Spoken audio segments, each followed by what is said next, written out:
যাদের নবম দশম এবং একাদশ দ্বাদশ এই উভয় শ্রেণীর পরীক্ষায় খুব একটা ভালো হয়নি, অর্থাৎ স্কোর কার্ডে খুব একটা স্কোর ভালো হয়নি, তারা আর সময় নষ্ট না করে আপার প্রাইমারির পরীক্ষার প্রস্তুতি শুরু করে দাও।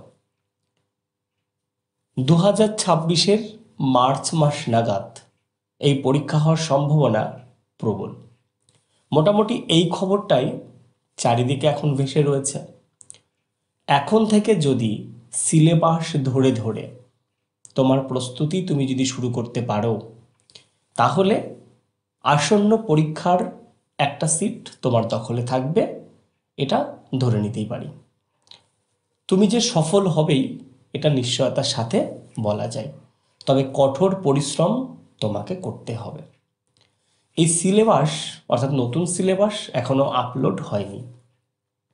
মোটামুটি পুরনো যে সিলেবাসটা রয়েছে সেটা ধরেই প্রস্তুতি শুরু করতে হবে, কারণ সিলেবাস বদল খুব একটা হয় না টেটের ক্ষেত্রে।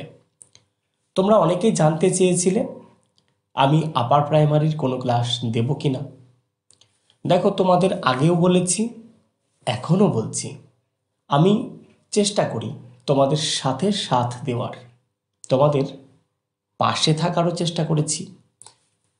তবে কি বলতো, ক্লাস যে তোমাদের আসবে এটা নিশ্চিত, তার পরিমাণটা হয়তো একটু কম বেশি হতে পারে, কারণ স্কুলের শিক্ষকতার পর যতটুকু সময় পাই আমি ততটুকু তোমাদের জন্য কাজ করার চেষ্টা করি।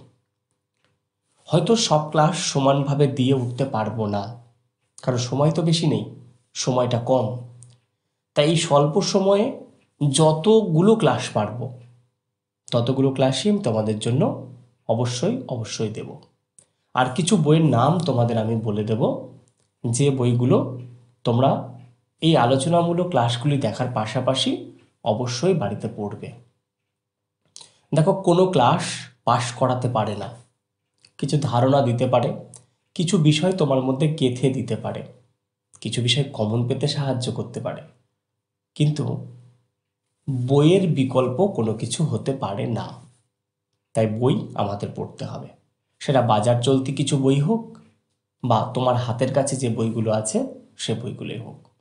কোন কোন বই ধরে অনুশীলন করতে হবে সেই বিষয়ে একটা ক্লাস আমি খুব শীঘ্রই তোমাদের কাছে নিয়ে আসব।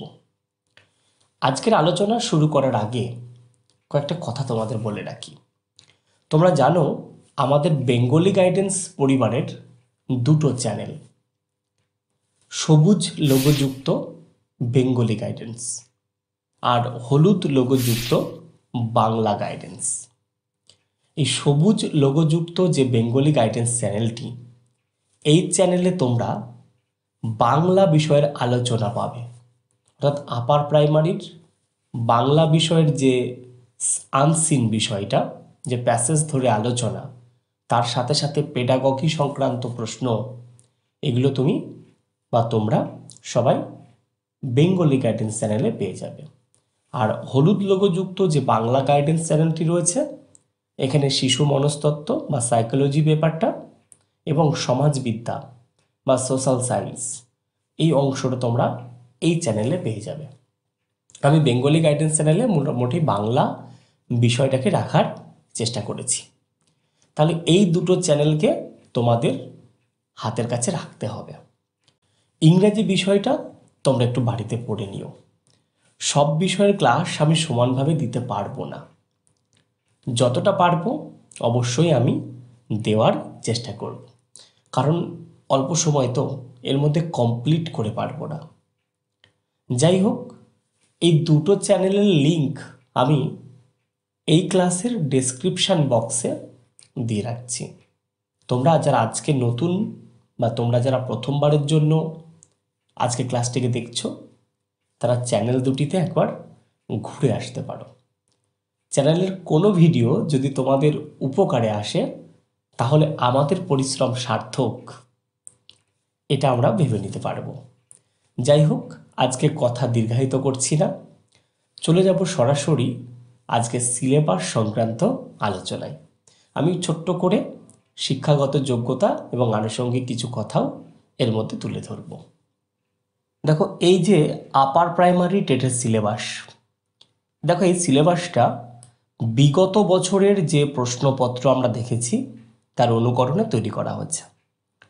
ইন্টারনেট থেকে আমি এই সিলেবাসটাকে সংগ্রহ করেছি। দেখো, শিক্ষাগত যোগ্যতা সম্পর্কে কিছু বলি। কমপক্ষে 50% নম্বর সহ স্নাতক পাস সঙ্গে বিএড থাকতে হয়। আর সংরক্ষিত যারা প্রার্থী তাদের জন্য তো 5% সংরক্ষণের ব্যবস্থা আছে, অথবা স্নাতক সঙ্গে ডিএড থাকতে হবে, মানে ডিএলএড থাকতে হবে। আমাদের অলরেডি গেজেট পাবলিশড হয়েছে, সেখানে আরও বিস্তারিত দেওয়া আছে। নিয়োগ পদ্ধতি কেমন? দেখো, লিখিত পরীক্ষা হবে 150 মার্কের, এর সাথে একটা 20 বা 25 মার্কের একটা অন্য ধরনের পরীক্ষা হতে পারে। ইন্টারভিউ থাকছে, ইন্টারভিউয়ের মধ্যে অবশ্যই ডেমনস্ট্রেশন ব্যাপারটা থাকছে। প্রথমে লিখিত পরীক্ষা হবে, এবার লিখিত পরীক্ষায় পাশ করলে আর একটা ছোট্ট পরীক্ষা হতে পারে, তারপর ইন্টারভিউয়ের মাধ্যমে নিয়োগ করা হবে। এই হচ্ছে মোটামুটি শিক্ষাগত যোগ্যতা আর নিয়োগ পদ্ধতিটা। এবার এই যে লিখিত পরীক্ষা, এই লিখিত পরীক্ষার ধরনটা কেমন হতে পারে? দেখো, এই লিখিত পরীক্ষায় শিশু বিকাশ আর শিক্ষা বিজ্ঞান এর ওপরে থাকবে 30টা প্রশ্ন, 30 নম্বরের। আর প্রথম ভাষা হচ্ছে অবশ্যই বাংলা, বাংলা থেকে 30টা প্রশ্ন থাকবে, তার নম্বর হচ্ছে 30। দ্বিতীয় ভাষা ইংরাজি, এখান থেকেও 30টা প্রশ্ন থাকবে, আর তার মান হচ্ছে 30। আর দেখো, 4 যেটা গণিত, যাদের সায়েন্স আছে তারা গণিত বা বিজ্ঞানের ওপরে তাদের পড়তে হবে, এখান থেকে 60টা প্রশ্ন থাকবে, প্রশ্নের 1 নম্বর করে হলে 60। আর যারা আর্টসের আছে, আর্টসের স্টুডেন্টদের সমাজবিদ্যাটা পড়তে হবে, অর্থাৎ যারা সায়েন্সের স্টুডেন্টস তাদের গণিত ও বিজ্ঞান পড়তে হবে, আর যারা আর্টসের স্টুডেন্টস তাদের সমাজবিদ্যা বিষয়টিকে পড়তে হবে। তাহলে লিখিত পরীক্ষা মোটামুটি 150 মার্কসের, তাহলে আমাদের এটা জেনে রাখতে হবে। আচ্ছা, তাহলে এখান থেকে একটা ধারণা পেলাম যে শিশু বিকাশ বা শিক্ষা বিজ্ঞান থেকে 30টা প্রশ্ন আসবে, বাংলা থেকে 30টা, ইংরাজি থেকে 30টা, আর সমাজবিদ্যা বা গণিত বিজ্ঞানের ওপরে 60টা। সায়েন্সের ক্ষেত্রে গণিত বিজ্ঞান আর আর্টসের ক্ষেত্রে সমাজবিদ্যা। এই সমাজবিদ্যার মধ্যে ইতিহাস, ভূগোল, বিভিন্ন বিষয় আছে। এবার আমরা যে বিষয়টা দেখব সেটা হচ্ছে শিশু বিকাশ বা শিশু বিজ্ঞানের ওপরে বা শিক্ষা বিজ্ঞানের ওপরে আমাদের কি কি পড়তে হবে। দেখো, আমাদের পড়তে হবে বিকাশের ধারণা, শিখনের সঙ্গে তার সম্পর্কটা কি।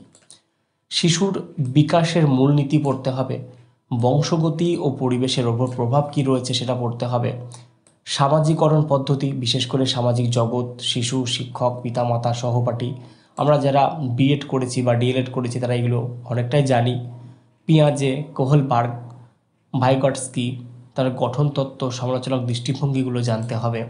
শিশু কেন্দ্রিক এবং প্রগতিশীল শিক্ষার ধারণা সম্পর্কে জানতে হবে, বুদ্ধির গঠন সম্পর্কিত দৃষ্টিভঙ্গির সমালোচনা সম্পর্কে জানতে হবে, বহুমাত্রিক বুদ্ধি সম্পর্কে জানতে হবে। দেখো, ভাষা ও চিন্তা, এই অংশটা আমাদের পড়তে হবে। আর কি দেখতে হবে? সমাজ গঠনে লিঙ্গ, লিঙ্গের ভূমিকা, লিঙ্গ বৈষম্য, শিক্ষা সংক্রান্ত পদ্ধতি, এগুলো একটু দেখতে হবে। শিক্ষার্থীদের মধ্যে ব্যক্তিগত ভাষা, যে জাতি, লিঙ্গ, ধর্ম, সম্প্রদায়, এগুলো পৃথকীকরণ, এগুলো একটা পার্ট তোমাদের অধ্যায় বলতে পারি। আর শিক্ষণের জন্য যে মূল্যায়ন, সেই মূল্যায়ন স্কুল নির্ভর মূল্যায়ন, ধারাবাহিক বা সার্বিক মূল্যায়ন, এবং এর যে ধারণা বা অনুশীলন, এগুলো জানতে হবে। শিক্ষার্থীদের দ্রুত মূল্যায়নের জন্য শ্রেণীতে শিক্ষার্থীদের মধ্যে শিখন, যুক্তিগ্রাহ্য চিন্তার ক্ষমতা বৃদ্ধির জন্য এবং শিক্ষার্থীদের কৃতিত্বের মূল্যায়নের জন্য সঠিক প্রশ্ন পদ্ধতি, এই বিষয়গুলো জানতে হবে। আর এই যে ব্যাপক শিক্ষার ধারণা যেটা, বা বিশেষ প্রয়োজন সম্পন্ন শিশু যারা পিছিয়ে পড়া, এখান থেকে 5টা প্রশ্ন আসতে পারে। সেগুলো কেমন? বঞ্চিত, পিছিয়ে পড়া শিশুদের জন্য শিক্ষা, তার পদ্ধতিগুলো কি কি, এগুলো জানতে হবে। প্রতিবন্ধকতা সহ শিশুদের শিক্ষণ পদ্ধতি কেমন হবে, এটা জানতে হবে। প্রতিভাবান, সৃজনশীল, বিশেষ ক্ষমতা সম্পন্ন শিক্ষার্থীর জন্য শিক্ষণ পদ্ধতি কী রূপ হতে পারে, এই ধরনের 5টা প্রশ্ন আসতে পারে। আর দেখো, এই যে শিক্ষণ থেকে মোটামুটি 10টি প্রশ্ন থাকতে পারে। যেমন শিশুরা কিভাবে চিন্তা করে, কিভাবে শেখে, কেন স্কুলের কাজে শিশুরা ব্যর্থ হয়, এগুলো। শিক্ষাদান, শিক্ষার মৌলিক পদ্ধতি, শিক্ষাদের কৌশল, শিক্ষণের সামাজিক প্রসঙ্গগুলো জানতে হবে। যে কোনো সমস্যা আসলে তার সমাধানকারী কেমন হতে পারে, বৈজ্ঞানিক তদন্তকারী হিসেবে শিশু কী কী ভূমিকা নিতে পারে, এগুলো জানতে হবে। শিশুদের শিক্ষা গ্রহণে বিকল্প ধারণা, শিশুদের শিক্ষার ক্ষেত্রে গুরুত্বপূর্ণ ধাপ, ত্রুটিগুলোকে বোঝা এটা থাকতে পারে, অবধারণ আবেগ বিষয়টিকে জানতে হবে, প্রেষণা ও শিখন এই বিষয়টাও আমাদের জানতে হবে। এরপরে দেখো আর একটা বিষয় জানতে হবে, সেটা হচ্ছে শিখনের গুরুত্বপূর্ণ কারণ হিসাবে ব্যক্তিগত ও পরিবেশগত দিক, এটা আমাদের জানতে হবে। তাহলে শিশু মনস্তত্ত্বের সিলেবাস কিন্তু খুব একটা কম নয়, বেশ বড়ই বলতে পারি। ওখান থেকে অবশ্যই সব ধরনের প্রশ্ন মিলিয়ে 30টি প্রশ্ন থাকবে। এবার দেখো আমরা চলে আসছি আমাদের প্রথম ভাষা সিলেবাসে। প্রথম ভাষা বাংলা, তোমরা জানোই সবাই।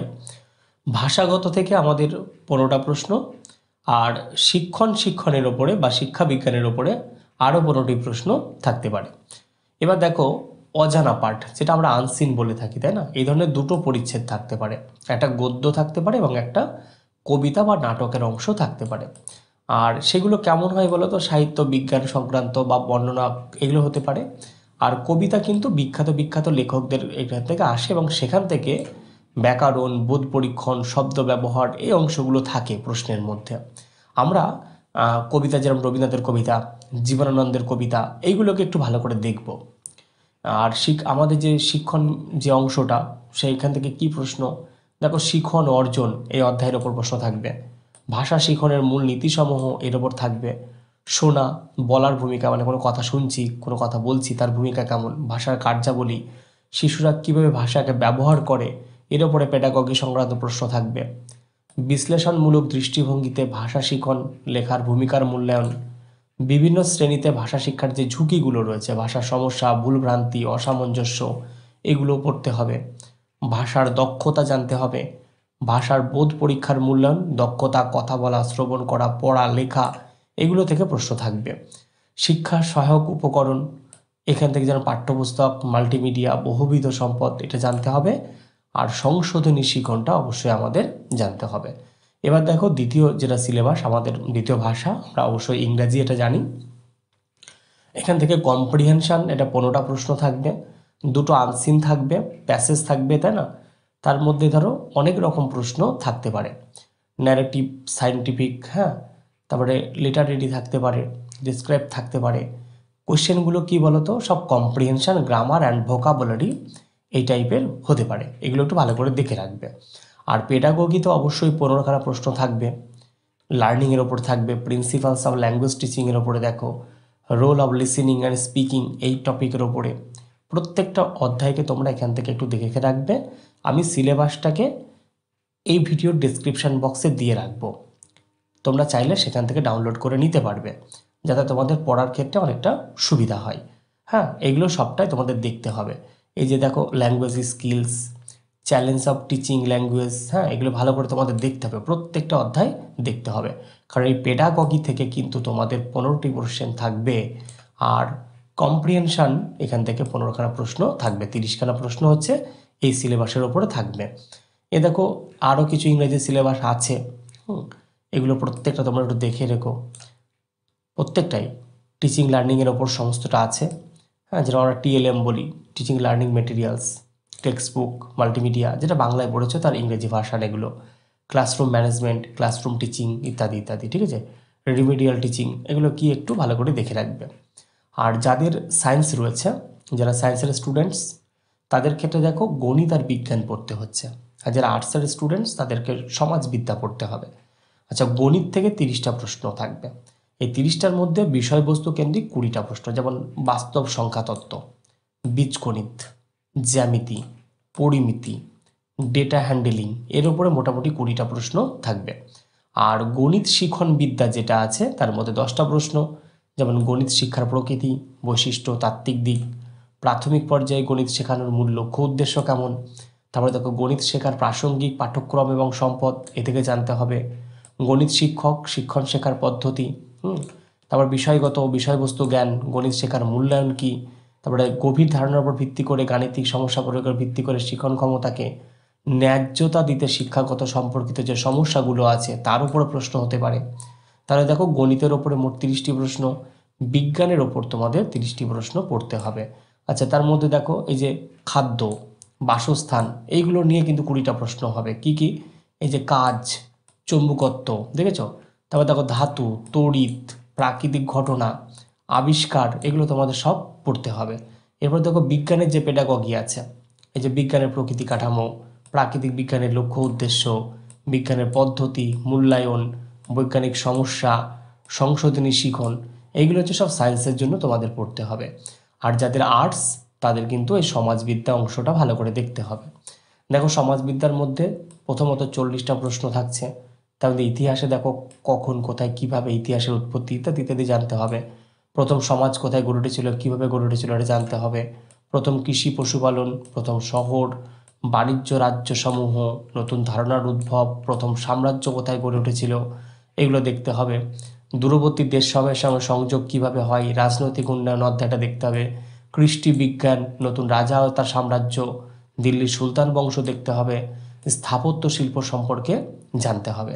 আরও দেখো সিলেবাসে আছে সেগুলো কি, একটি সাম্রাজ্যের উত্থান মানে কিভাবে সাম্রাজ্যের উত্থান ঘটেছিল, সামাজিক পরিবর্তন, আঞ্চলিক কৃষ্টিসমূহ, কোম্পানি শক্তির প্রতিষ্ঠা, ইস্ট ইন্ডিয়া কোম্পানি বিশেষ করে, গ্রাম্য জীবন সমাজ ব্যবস্থা কেমন ছিল সেই সময়কার, উপনিবেশ এবং উপজাতি সমাজ ব্যবস্থা, 57 থেকে 58 বিপ্লব, 1857 থেকে 58 এর মধ্যে যে বিপ্লবগুলো হয়েছিল সেগুলো পড়তে হবে। নারী এবং সংস্কার সম্পর্কে জানতে হবে। জাতি বর্ণপ্রথার বিরুদ্ধে প্রতিবাদ, কী কী প্রতিবাদ গড়ে উঠেছিল সেগুলো দেখতে হবে। জাতীয় আন্দোলন, আমাদের ইতিহাসে জাতীয় যে আন্দোলনগুলো রয়েছে সেগুলো দেখতে হবে। স্বাধীনতাবাদী পরে ভারত, স্বাধীনতার পরে ভারতের যে রূপ অবস্থা তা থেকে কিছু প্রশ্ন আসতে পারে। ভূগোল থেকে দেখো বিশেষ করে আমাদের দেখতে হবে সমাজবিদ্যা এবং সমাজবিজ্ঞান হিসেবে ভূগোল, গ্রহ এবং সৌরজগতের মধ্যে যে পৃথিবী এটা দেখতে হবে। আমাদের গোলক থেকে দেখতে হবে সামগ্রিকভাবে পরিবেশ, প্রাকৃতিক এবং মানসিক পরিবেশ, মানবিক পরিবেশ যেটা সেটা দেখতে হবে। বায়ু দেখতে হবে, জল দেখতে হবে। আর মানবিক পরিবেশের মধ্যে জনবসতি, পরিবহন, যোগাযোগ ব্যবস্থা এগুলো দেখে রাখতে হবে। সম্পদের মধ্যে দেখো সম্পদের শ্রেণী বিভাগ, প্রাকৃতিক মানবিক সম্পদ এগুলো সম্পর্কে জানতে হবে। সম্পদের মধ্যে তোমরা আকরিক লোহা, খনিজ তেল, হ্যাঁ এগুলো সমস্ত কিছু পেয়ে যাবে, দেখবে। কৃষিকাজ, কৃষির ভাগগুলো দেখতে হবে। এরপরে দেখো সামাজিক ও রাজনৈতিক জীবন, এটা অনেকটা রাষ্ট্রবিজ্ঞানের অংশ বলতে পারি আমরা। এখানে দেখো সংবিধানের কিছুটা অংশ অবশ্যই থাকবে। বৈচিত্র্য, সরকার সম্পর্কে, স্থানীয় সরকার সম্পর্কে, জীবন গঠন সম্পর্কে, গণতন্ত্র সম্পর্কে জানতে হবে। রাজ্য সরকারের বিভিন্ন পদ সম্পর্কে জানতে হবে। মাধ্যম উপলব্ধিকরণ সম্পর্কে জানতে হবে। লিঙ্গগত বৈষম্যের ধারণা সম্পর্কে জানতে হবে। অবশ্যই সংবিধানের বিভিন্ন ধারা উপধারা এবং সংবিধানের বিভিন্ন অংশ নিয়ে আমাদের জানতে হবে। আরও কিছু অংশ আছে যেমন সংসদীয় সরকার, এটা জানতে হবে। বিচার ব্যবস্থা সম্পর্কে জানতে হবে। সামাজিক ন্যায়, প্রত্যন্তীকরণ এগুলো ভালো করে দেখে রাখতে হবে। আর শিক্ষা সম্বন্ধীয় মোটামুটি 20টা প্রশ্ন হবে। এর মধ্যে সামাজিক বিজ্ঞান, সমাজবিদ্যার ধারণা, প্রকৃতি ইত্যাদির ওপরে। শ্রেণীকক্ষে বিভিন্ন প্রক্রিয়া রয়েছে কাজকর্ম এবং আলোচনা করার জন্য, সেগুলো দেখতে হবে। সমালোচনামূলক চিন্তনের বিকাশ সম্পর্কে জানতে হবে। জিজ্ঞাসা বা অভিজ্ঞলব্ধ প্রমাণ ইত্যাদি সম্পর্কে জানতে হবে। দেখো এগুলো দেখে তোমাদের ধারণা খুব একটা নিতে পারবে না, কিন্তু এটা সিলেবাস, এটা মাথায় রাখো, এগুলো তোমাদের পড়তে হবে এবং ধরে ধরে পড়তে হবে। এগুলোর মধ্যে মূলত কি আছে এগুলো এক একটা ক্লাস দিলে তোমরা বুঝে যাবে যে এগুলো কীভাবে পড়বে, কোনটা পড়তে হবে। আমি এগুলোর উপরে কোন বইটা ভালো সেটা তোমাদের আলোচনা করে দেবো পরবর্তী ক্লাসে। বই সম্পর্কে আমি একটা ভিডিও অবশ্যই দেবো তোমাদের, তা থেকে তোমরা ধারণা পেতে পারবে। আজকের আলোচনামূলক ক্লাসটি এখানে শেষ করলাম। ক্লাসটি তোমাদের কেমন লাগলো অবশ্যই কমেন্টস বক্সে জানাতে ভুলো না। আর হ্যাঁ, যদি ক্লাসটি ভালো লেগে থাকে তাহলে অবশ্যই একটা লাইক করে দিও। আর বন্ধুদের মাঝে যারা আপার প্রাইমারির প্রস্তুতি নিতে চাইছে তাদের কাছে আজকে ক্লাসটিকে শেয়ার করে দিও। দেখা হচ্ছে আগামী দিন আবারও অন্য কোনো নতুন আলোচনামূলক ক্লাস নিয়ে। ততক্ষণ তোমরা ভালো থাকো, সুস্থ থাকো। তোমাদের এই চ্যানেলকে ভালোবেসে চ্যানেলের সাথে জুড়ে থাকো।